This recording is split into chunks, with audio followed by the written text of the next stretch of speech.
We've all encountered someone like this.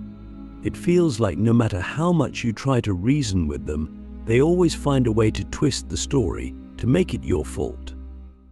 You walk away feeling confused, guilty, and even doubting your own feelings. But what if I told you that this behavior has deep roots in psychology? Specifically, in the work of Sigmund Freud, the father of psychoanalysis. Freud's insights into narcissism can help us understand why these people always blame you and why they seem so impossible to deal with. So let's dive into the psychology of narcissists and explore why they blame others, even for their own mistakes, and what Freud's theories can tell us about this deeply complex behavior. But first, a quick thought: have you ever wondered why it's so hard to get a narcissist to take responsibility for anything? Why do they always seem to project their flaws onto others? Stick with me, because by the end of this journey, you'll have a much clearer understanding of this dynamic. To understand narcissism, we have to go back to Freud's theory of the self. Freud believed that our personalities are shaped by the constant struggle between three forces: the ID, the ego, and the superego. The ID is the part of us that wants instant gratification. It's where our basic desires and impulses live. The superego is like a moral compass, shaped by societal norms and expectations, and the ego. The ego is the mediator, the part of us that tries to balance the demands of the ID and the superego with the reality around us. Now, in a healthy person, the ego can manage this balance pretty well. But in a narcissist, this balance is off. Freud suggested that narcissism stems from a fragile ego. Instead of being a strong mediator, the narcissist's ego is constantly defending itself from feelings of inadequacy. But this is why narcissists are so quick to blame others. Their fragile sense of self can't handle the idea that they've done something wrong, so they project that blame onto someone else. It's a defense mechanism, a way for them to protect their self-esteem at all costs. Click subscribe to this channel to get more insights into human psychology. Imagine this: a narcissist is like a person standing in front of a cracked mirror. Each crack represents a flaw or a mistake they refuse to acknowledge. Instead of fixing the cracks, they blame the mirror for being broken. This is how projection works for narcissists. They can't face their own imperfections, so they project those imperfections onto you. If they feel insecure, they'll accuse you of being insecure. If they've made a mistake, they'll convince you that it's your fault. It's a psychological defense mechanism that Freud described as projection. Freud also talked about the concept of narcissistic injury. This is when the narcissist's fragile self-image is threatened. When you criticize a narcissist or hold them accountable for something, even in the most gentle way, it feels like an attack on their very being. Their ego can't handle the idea that they're flawed, so they respond with rage, deflection, or more blame. This is why arguments with narcissists feel so draining. You're not just dealing with someone who refuses to take responsibility, you're dealing with someone who sees your criticism as a direct attack on their identity. And here's where it gets even more interesting. Freud believed that much of our adult behavior is shaped by our childhood experiences. Narcissists often have deep-seated insecurities that stem from their early relationships with their caregivers. If a child didn't receive unconditional love, or was overly praised for superficial qualities like looks or achievements, they may develop a distorted sense of self. They learn to value themselves not for who they are, but for how others perceive them. This leads to a constant need for validation and praise, and when they don't get it, they lash out by blaming others. But here's the thing: deep down, narcissists are terrified of being exposed. Freud believed that beneath the grandiosity and arrogance, there's a deep sense of shame and inadequacy. The narcissist's constant blaming of others is actually a way to deflect attention from these hidden feelings.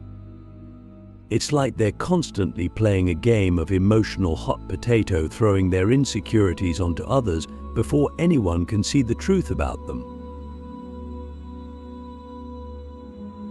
Now, let's talk about a famous experiment that sheds light on this behavior. In the 1950s, psychologist Harry Harlow conducted a series of studies on infant monkeys to understand the importance of early attachment.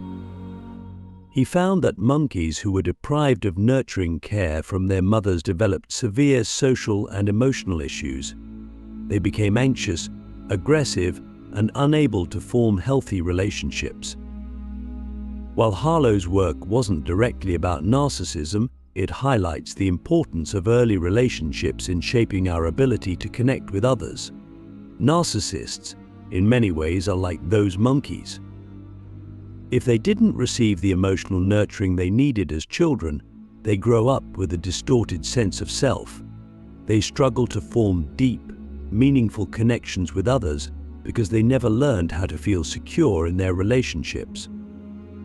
Instead, they seek out validation and admiration, and when they don't get it, they blame others for their own emotional emptiness. It's a vicious cycle. The more they blame others, the more isolated they become. And the more isolated they become, the more they need to blame others to protect their fragile sense of self. This is why dealing with a narcissist can feel like an endless loop of frustration. No matter how much you try to reason with them, the conversation always seems to circle back to how it's all your fault. So what can we do about it? How do we protect ourselves from the emotional damage that narcissists can cause? Freud's insights give us a clue. First, it's important to recognize that you can't change a narcissist. Their behavior is deeply rooted in their psyche, and trying to get them to take responsibility is like trying to fix that cracked mirror. It's not going to happen. Instead, the key is to set boundaries. Narcissists thrive on control and manipulation, so the best way to protect yourself is to take back control of the situation. Don't engage in their blame games. When they start projecting their insecurities onto you, calmly but firmly deflect it. Let them know that you're not going to take responsibility for their problems.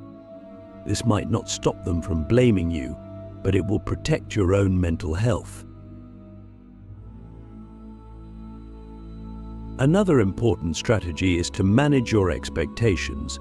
Narcissists are unlikely to change, and the sooner you accept this, the easier it will be to deal with them. Instead of trying to get them to see your point of view, focus on protecting your own emotional well-being. This might mean limiting your interactions with them, or, in some cases, cutting them out of your life altogether. Great. Let's continue exploring the psychology of narcissists and how Freud's insights can help us navigate these tricky dynamics. By now, you probably have a clearer understanding of why narcissists are so quick to blame others. It's not just a personality quirk or a bad habit, it's a deeply ingrained defense mechanism. But what makes this behavior even more complex is how it affects the people around them. Narcissists have an uncanny ability to make you feel like you're the problem. Even though you might know on some level that they're projecting their own flaws onto you, it can still feel incredibly personal. This is where gaslighting comes into play. Gaslighting is a form of psychological manipulation where the narcissist makes you question your own reality. It's one of the most insidious tactics they use to avoid taking responsibility.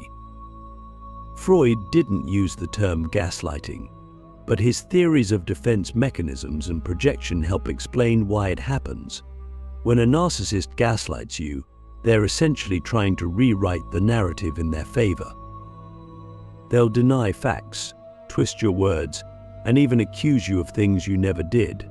The goal is to make you feel so disoriented and confused that you start to doubt your own perceptions. Here's a classic example. Let's say a narcissist forgets an important event, like your birthday.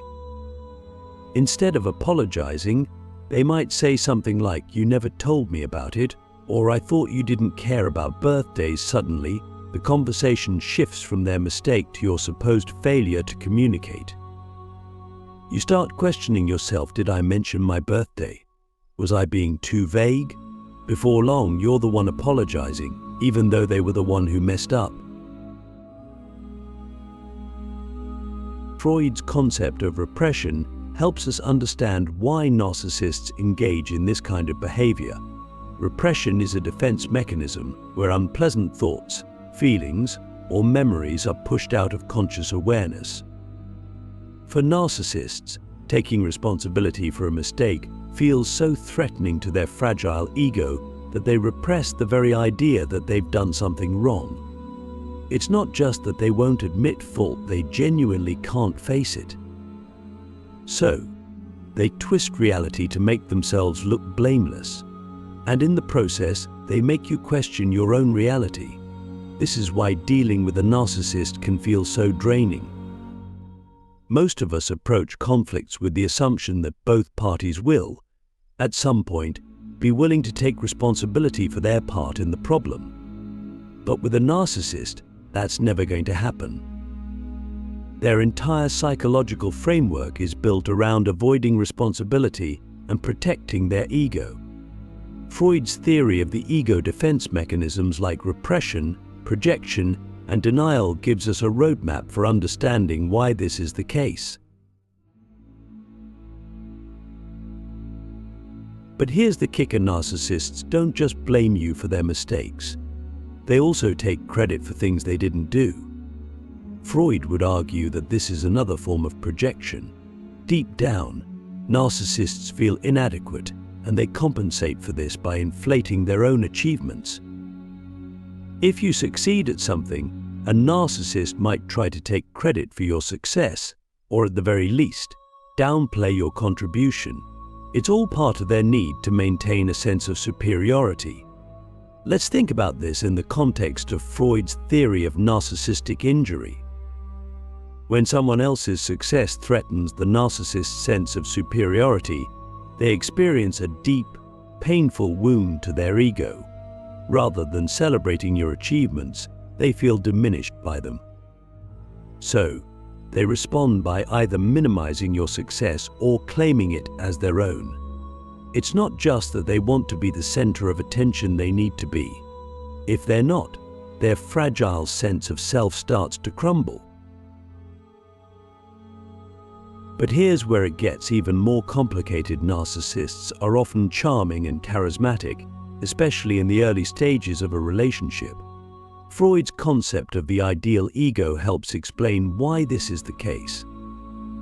The ideal ego is the version of ourselves that we aspire to be, the perfect, flawless version of ourselves that we present to the world. Narcissists are experts at creating a compelling ideal ego. They know how to make themselves seem desirable, successful, and confident, and they use this image to draw people in. It's only later, once you're emotionally invested, that the cracks in this ideal ego start to show.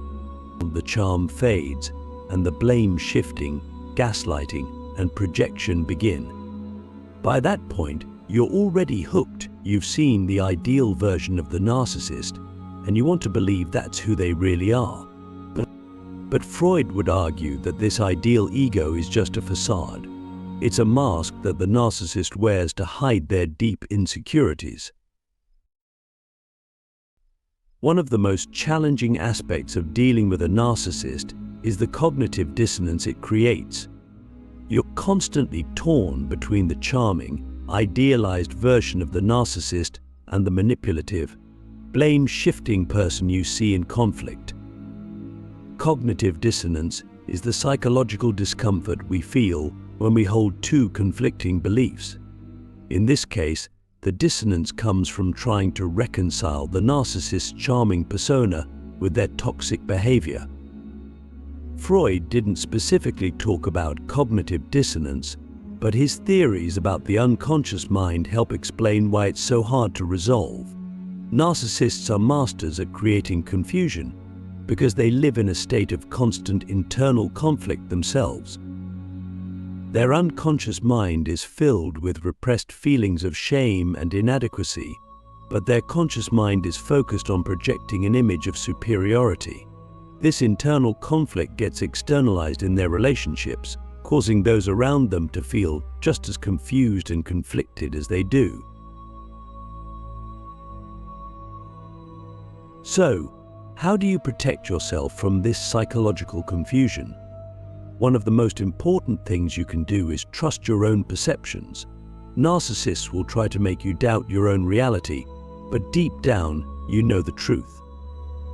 If something feels off, it probably is. Freud's work reminds us that the unconscious mind plays a huge role in shaping our behavior, and that includes the behavior of narcissists. Their actions are driven by deep, unconscious insecurities, but that doesn't mean you have to get caught up in their drama. Another strategy is to avoid getting drawn into their blame games. When a narcissist tries to shift the blame onto you, don't engage. Stay calm and assertive. Remember, they're projecting their own issues onto you, and the more you engage, the more fuel you give them. Freud's theory of projection is a powerful tool for understanding this dynamic. Once you recognize that the narcissist's blame is really about their own insecurities, it becomes much easier to detach emotionally. And finally, if possible, consider distancing yourself from the narcissist altogether. Freud believed that our relationships play a crucial role in shaping our mental health. If a relationship is consistently toxic and draining, it's not just about the other person's behavior, it's about how that behavior is affecting you. Narcissists thrive on control and manipulation, and if you're constantly walking on eggshells around them, it's a sign that the relationship is damaging your own mental well-being. Now, before we wrap up this part of the discussion, I want to leave you with a question. Why do you think it's so hard for us to let go of relationships with narcissists, even when we know they're toxic? Is it because we hope they'll change, or because we've been conditioned to doubt our own perceptions? Think about it, and we'll dive deeper into that question in the next part of our journey. Great. Let's dive into the final part of this journey and explore why it's so difficult to let go of relationships with narcissists, even when we're fully aware of the damage they cause. There's an interesting psychological phenomenon at play here, and Freud's insights can help us unpack it. One reason we struggle to let go of narcissists is rooted in what Freud called the repetition compulsion. This is a concept where people unconsciously repeat behaviors or patterns from their past, even if those patterns are harmful. Freud believed that repetition compulsion occurs because we're trying to resolve unresolved conflicts from earlier in life. It's like we're stuck in a loop, replaying the same scenarios over and over, hoping for a different outcome. In the context of relationships with narcissists, you might find yourself drawn to their charm and charisma, despite knowing that their behavior will eventually take a toxic turn. This is especially true if you grew up in an environment where love was conditional or inconsistent. If, for example, you had a caregiver who only gave you attention when you achieved something, or who withhold affection as a form of control, you might unconsciously seek out similar dynamics in your adult relationships. This is classic repetition compulsion. You're repeating the pattern of trying to gain love or approval from someone who withholds it, hoping that this time the outcome will be different. But as Freud would suggest, the unconscious mind is at play here, driving these behaviors without you even realizing it. Narcissists, with their fluctuating attention and affection, tap directly into this dynamic. One moment they're showering you with praise and admiration, and the next they're pulling away or blaming you for something. This push and pull keeps you hooked, as you constantly find yourself trying to win back their approval. But why do we stay, even when we know the pattern is unhealthy? Freud's theory of the pleasure principle can provide some insight. The pleasure principle is the idea that humans are driven to seek pleasure and avoid pain, particularly in the short term. Narcissists are incredibly skilled at providing short bursts of pleasure, those moments when they're charming, attentive, and seemingly perfect. These moments create a kind of emotional high, and like any high, it's addictive.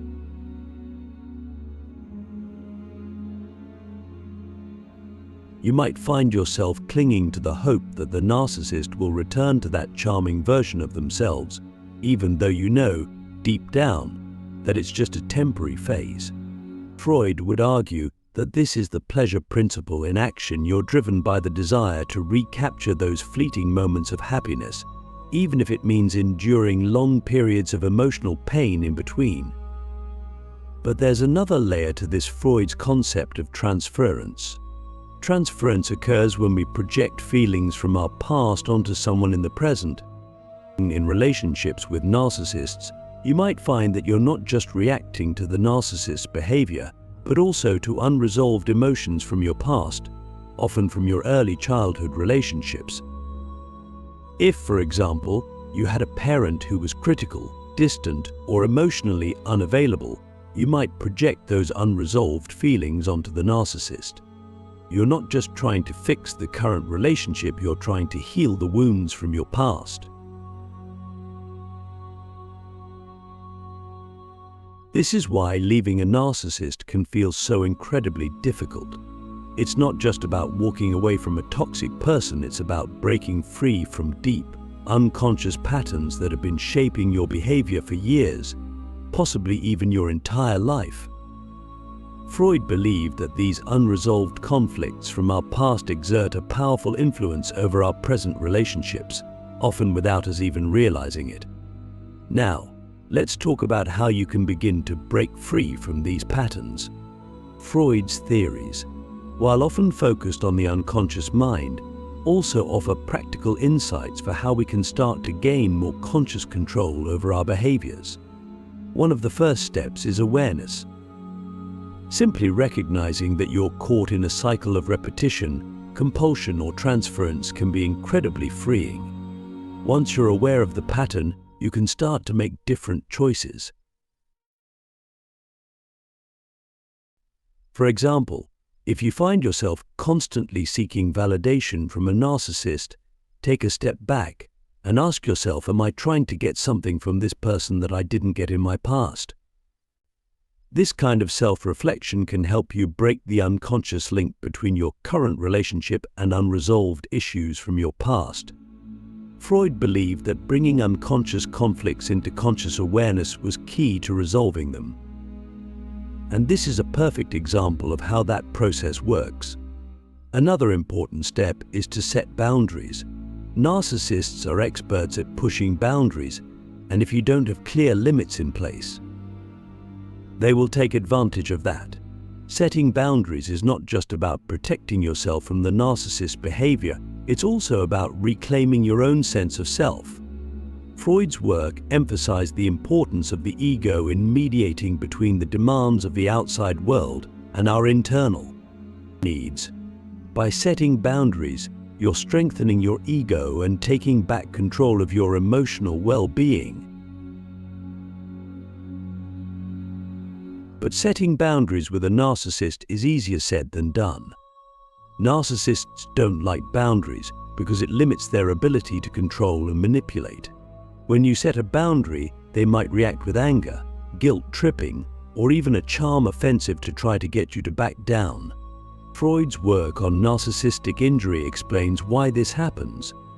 When you set a boundary, the narcissist experiences it as a rejection, and this triggers their deep-seated feelings of inadequacy and shame.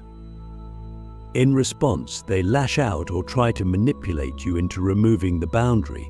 It's important to remember that this reaction is not about you, it's about the narcissist's own unresolved issues. Understanding this can help you stay firm in your boundaries, even when the narcissist tries to push back. Freud's theory of projection reminds us that the narcissist's anger or blame is really about their own internal conflict, not about anything you've done. Now, let's talk about the emotional toll this process can take. Walking away from a narcissist, or even just setting boundaries with them, can feel incredibly difficult, especially if you've been in the relationship for a long time. Freud's concept of mourning and melancholia is helpful here. Mourning is the natural process of grieving a loss, whereas melancholia is a more complicated, unresolved form of grief. When you leave a narcissist, you might feel like you're mourning not just the end of the relationship, but also the loss of the idealized version of the narcissist that you once believed in. Freud believed that melancholia occurs when we're unable to fully let go of the lost object, in this case, the idealized version of the narcissist. You might find yourself holding on to the hope that they'll change, or that you can somehow fix the relationship. But the truth is, the narcissist's behavior is unlikely to change. Freud's work on the repetition compulsion suggests that unless the narcissist is willing to engage in deep psychological work, which most are not, they will continue to repeat the same patterns of blame, projection, and manipulation. So how do you move forward? Freud emphasized the importance of working through unresolved emotions. This means allowing yourself to fully grieve the loss of the relationship and the idealized version of the narcissist. It's not about pretending that everything is fine or rushing to move on. It's about giving yourself the time and space to process your feelings. This might mean seeking support from a therapist, journaling, or talking to a trusted friend. Freud's work reminds us that healing is a process, not a quick fix. Breaking free from a relationship with a narcissist is not just about ending the relationship, it's about breaking free from the unconscious patterns that have been keeping you stuck. It's about reclaiming your own sense of self and learning to trust your own perceptions, rather than relying on the narcissist's distorted version of reality. In the end, Freud's insights into narcissism, projection, and defense mechanisms offer a powerful framework for understanding why narcissists behave the way they do and why it can be so difficult to extricate yourself from their influence. But they also offer hope. By bringing these unconscious dynamics into conscious awareness, you can start to break free from the cycle of blame and manipulation. You can take back control of your own narrative and begin to heal the wounds that have been keeping you stuck in unhealthy relationships. The key takeaway here is that while you can't change the narcissist, you can change how you respond to them. You can set boundaries, protect your own mental health, and start to break free from the unconscious patterns that have been driving your behavior. It's not an easy process, but it's a crucial step in reclaiming your own sense of self and moving toward healthier, more fulfilling relationships. And finally, remember this: you are not to blame for the narcissist's behavior. Their need to project, blame, and manipulate comes from their own unresolved issues, not from anything you've done. By understanding the psychology behind their behavior, you can start to disengage from the blame and protect your own emotional well-being. Thank you for staying with me through this journey.